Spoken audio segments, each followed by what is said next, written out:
আমাদের যখন তুলে নেওয়া হয় থানার ওসি আমাদেরকে থ্রেট দিয়ে বলছে যে তোদের নামে এমন এমন কেস লাগাবো তোরা 14 দিনের মধ্যেও বেরোতে পারবি না।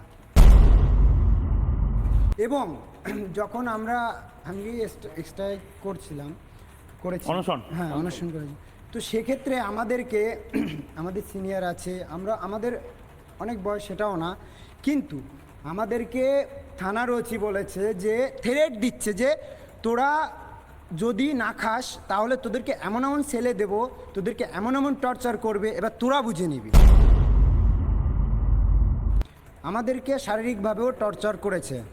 তো এই ধরনের তুষ্টিকরণ রাজনীতি এই ওয়েস্ট বেঙ্গল আর চলবে না। আর কি বলেছে রীতিমতো আমাদেরকে থ্রেট করা হয়েছে। আমরা যখন আগের দিন যখন বেল হলো না, আমরা যখন বেরোলাম তখন আমরা বললাম, আমাদের বিকর্ণদা বলল যে আমরা যতক্ষণ বেল না মিলবে ততক্ষণ আমরা কেউ খাবো না, আমরা অনশন করব।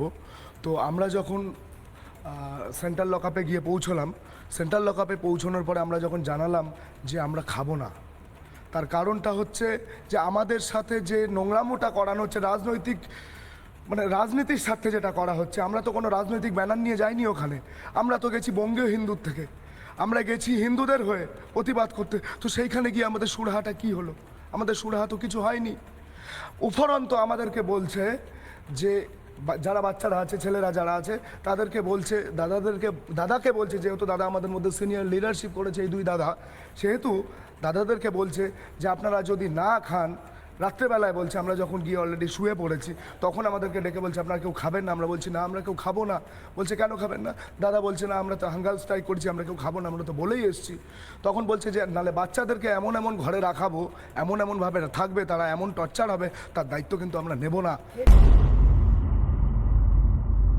তাহলে এখানটায় আমরা কি বুঝবো? তার মানে এখানটায় আমরা কি বুঝবো? আমাদের অনশনটা ভেঙেছে। তাও আমাদের মধ্যে ওই ছেলেটা কিন্তু সেদিন থেকে এখনো অবধি না খেয়ে রয়েছে। ওই ছেলেটা এখনো অবধি কিছু খায়নি, এখনো অবধি খায়নি। এখনো তুমি অনশন চালিয়ে যাচ্ছ? হ্যাঁ, আমি এখনো অনশন চালিয়ে যাচ্ছি। দুদিন ধরে আমি ওখানে খাবার দিয়েছে এবং আমাকে এমন ফোর্স করেছে, আমি কিন্তু খাইনি, রুটি ছিঁড়ে তো নিচে ঢুকিয়ে দিয়েছি এবং সবাইকে ফলো করছে। তো পুলিশ ওরা ভাবছে আমি খাচ্ছি, কিন্তু আমি খাইনি। কেন খাবো? আমি তো আমার আমি যে ওখানে প্রতিজ্ঞা বদ্ধ রয়েছি, কেন খাবো? আমি 2 দিনের জন্য বলেছি, দীপু দাসের জন্য আমি 2 দিন অনশন করব। এই ভাই এবং এখানে যারা রয়েছে তারা না খেয়ে এই প্রতিবাদটা করেছে শুধুমাত্র এই বার্তা দেওয়ার জন্য যে হিন্দুরা একা নয়, না পশ্চিমবঙ্গের হিন্দুরা, না কলকাতার হিন্দুরা, না ভারতের হিন্দুরা, না বাংলাদেশের হিন্দুরা। ঠিক, আমি দিতির কাছে যাব। দিতি, প্রিয়ন্তী যারা মহিলা, তাদেরকে মমতা বন্দ্যোপাধ্যায় জেলে রাখতে পারেননি, কিন্তু একবার যদি বলো যে ঠিক কি ভয়াবহ অভিজ্ঞতাটা হয়েছিল সেখানে লকআপে। তো আমরা একটা দুটো ঘটনা আমি উল্লেখ করতে চাই। আমরা তো সারাদিন আমাদের হ্যারাসমেন্ট হয়েছে। আমরা লকআপে থেকে আমরা জানতে পারিনি যে আমাদের ছাড়া হবে কি হবে না, আমাদের নামে কি কেস হয়েছে, কিচ্ছু আমরা জানতে পারিনি।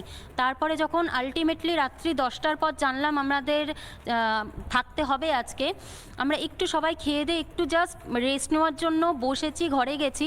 রাত্রি 1:30টার সময় এসে ওনারা লাইট জ্বালিয়ে দিলেন যে এখন তোমাদের মেডিকেল করতে যেতে হবে। এবার মাননীয়া তো বলেছেন 8টার পর বেরোনো যাবে না, মেয়েরা বেরোবে না, তাহলে আমরা কেন বেরোবো রাত্রি 2টোর সময়? এবং এই লড়াইটা আমরা কি যাব না, এই লড়াইটা আমাদের চলেছে প্রায় 1 ঘন্টা ধরে। আমরা এতজন ক্লান্ত ছিলাম, দাদাদের নিয়ে যেতে পেরেছে, কিন্তু আমরা মেয়েরা প্রোটেস্ট করেছি যে আমরা রাত্রি 2টোর সময় বেরোবো না। আমরা কোন সিকিউরিটিতে বেরোবো যেখানে একটা মেয়ে কলেজে গিয়ে ধর্ষিতা হয়ে যায়? কামদুনি আমরা দেখেছি, মেয়েটির পা চিরে ফেলে দিয়েছে। আমরা কোন সিকিউরিটিতে বেরোবো রাত্রি 2টোর সময় পুলিশের সঙ্গে? তো সেইটা নিয়ে মোটামুটি 1 ঘন্টা আমাদের হ্যারাস করা হয়েছে যে মেডিকেল করতে যেতে হবে। আলটিমেটলি আমরা যাইনি। তারপরে যেটা হচ্ছে, আমাদের তো ধজ দিতে চাইনি, সেটা তো বললামই। আর হ্যারাসমেন্ট এখনও শুনুন, এখনও আমরা কেউ ফোন হাতে পাইনি। আমাদের অনেকেরই এখানে সামর্থ্য নেই যে আমরা একটা দেনেন দেওয়ার আজকে বললে কালকে একটা নতুন ফোন কিনে নেব। আমরা ফোন হাতে পাইনি এখনও। ফোনের নাকি 9 তারিখে রিপোর্ট জমা দেবে, তারপরে ফোন পাবো কি পাবো না ঠিক হবে। আর হ্যারাসমেন্ট উনি কিছু করতে পারেনি। উনি আমাদের হ্যারাস করেছে, আমরা পরের দিন বেরিয়ে গেছি, গিয়ে আজকে আবার হিন্দু সংগতের ওই সেম মিছিলে সেম জায়গা থেকে আমরা হেঁটে এসেছি। হ্যারাসমেন্ট এভাবে করা যায় না। আমাদের জেলে রেখে ওরা মারবে তত বেশি এক কাট্টা হবে। একদম এক কাট্টা হবো, একযোগ হবো এবং সংঘবদ্ধ হবো। এবং এর রেজাল্ট, এর রিফ্লেকশন 26-এর ভোটে আসবে। এর রেজাল্ট, এর রিফ্লেকশন 26-এর ভোটে আসবে। আমি একদমই না। কার ভয় পাবো? জেলে নিয়ে গেল তো, জেলে নিয়ে গেছে, আজকে নিয়ে গেছে, আবার কালকে নিয়ে যাবে, 2 দিন পরে আবার নিয়ে যাবে। আরে কাদের ভয় দেখাচ্ছেন? প্রশাসনকেই বলছি, কাদের ভয় দেখাচ্ছেন? আমরা এখানে রয়েছি, নিয়ে যাবেন, আসুন। আমরা আগামী দিনেও হিন্দুদের জন্য লড়বো। আমরা নিজেদের স্বার্থে এখানে আসিনি, আমরা এসেছি হিন্দুদেরকে জাগাতে এসেছি, হিন্দুদের জন্য এসেছি। আর আমরা যে এসেছি কিসের জন্য?